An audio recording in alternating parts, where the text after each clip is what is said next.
जय श्री सीताराम। ग्रहों के दुष्प्रभाव से बचना है तो इस वीडियो को देखें। मैं आज शास्त्रोक्त तो बात तो करने जा ही रहा हूं, लेकिन मैं अपना एक्सपीरियंस आपको बता रहा हूं। मैं आपको अपना अनुभव बता रहा हूं। अपने अनुभव के आधार पर ही आपसे बात कर रहा हूं। हाँ, हम जो कहते हैं ना कि ग्रहों के दुष्प्रभाव होते हैं। हाँ, ग्रह नाराज हैं, ग्रह भारी है, किसी पे शनि भारी है, राहु भारी है, केतु भारी है इत्यादि। तो यदि आपने गुरु धारण किए हैं या आपने गुरु बनाए हैं या आपके कोई गुरु हैं, गुरु महाराज हैं आपके, और उन्होंने कोई मंत्र दे करके रखा हुआ है आपको, या आपको कुछ दिनचर्या बना करके दी है, जैसे आज सुबह उठ करके आपको ये करना है, उसके बाद में फिर ये करना है, शाम के वक्त ऐसा करना रहेगा आपको, जो दिनचर्या आपको बना करके दी है उनके मंत्र के साथ, यदि आप उसे भी शब्दशः फॉलो कर रहे हैं तो भी आपके ऊपर दूसरे ग्रहों के दुष्प्रभाव नहीं पड़ते हैं। आप इसको ऐसा समझिए कि एक प्रकार का ये आवरण हो जाता है। एक एक आवरण रहता है। आप कहीं चल रहे हैं, आप पे कोई दुष्प्रभाव आने वाला है, आपके सर्कल में आसपास बिल्कुल एक आवरण बना हुआ है, एक लेयर बनी हुई है, गोल लेयर है, ऐसा समझिए उसको, और वो दुष्प्रभाव आकर के टकरा करके वापस निकल गया। ये मैंने प्रैक्टिकल एक्सपीरियंस किया है। हाँ, मैं केवल शास्त्रोक्त तो बात ही नहीं कर रहा हूँ, शास्त्रोक्त तो है ही है, लेकिन प्रैक्टिकल एक्सपीरियंस भी है।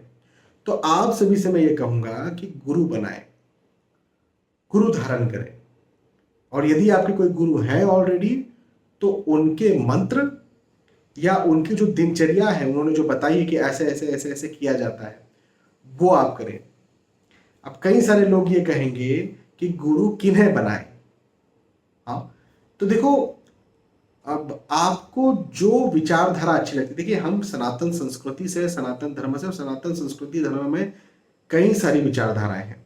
श्री शंकराचार्य जी की विचारधारा भी है, एक अद्वैत सिद्धांत है, एक द्वैताद्वैत सिद्धांत है, एक विशिष्ट द्वैत सिद्धांत है, एक द्वैत सिद्धांत है। तो बहुत सारे सिद्धांत हैं, उन सिद्धांतों के भी बहुत सारे अनुयायी हैं।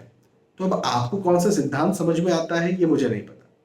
तो आपको कौन सा सिद्धांत या फिर आपको कौन से गुरु, कौन से महाराज जी की बात आपको अच्छी लगती है, कानों को सुन करके ऐसा लगता है कि हाँ ये प्रैक्टिकल है, आप उनके साथ चले जाइए और उन्हें अपना गुरु बना लीजिए, और उनसे आप गुरु दीक्षा लीजिए, उन्हें गुरु दक्षिणा दीजिए। और यदि आपको लगता है कि नहीं, मुझे तो किसी पे विश्वास नहीं होता, इस दुनिया के किसी भी व्यक्ति पर विश्वास नहीं होता, तो मैं कहता हूं श्री हनुमान जी महाराज जी से बड़ा गुरु तो कोई नहीं। श्री गोस्वामी जी महाराज जी ने कहा है, कृपा करो गुरुदेव की नहीं। गोस्वामी जी महाराज ने गुरुदेव कह दिया तो फिर वो तो गुरु हो ही सकते हैं। तो उनका जो, जैसे श्री हनुमान चालीसा है, श्री सुंदरकांड जी है, तो उनको आप जो है लगातार पढ़िए, रोज पढ़िए, समझिए, सीखिए, और हर रोज मंदिर जाइए हनुमान जी के।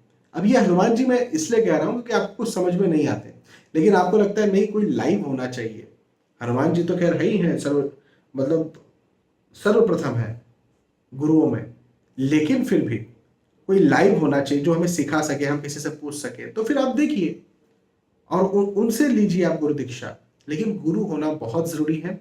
गुरु होंगे तो आपके ऊपर एक लेयर, एक आवरण हो जाएगा, और दूसरे जो दुष्प्रभाव हैं दूसरे ग्रहों के या किसी और प्रकार से भी कोई दुष्प्रभाव है आपके ऊपर, तो वो नहीं होंगे। बहुत बहुत धन्यवाद। फिर मिलते हैं आने वाले वीडियोस में। तब तक के लिए आज की इस आपसे विदा चाहता हूँ। जय श्री सीता।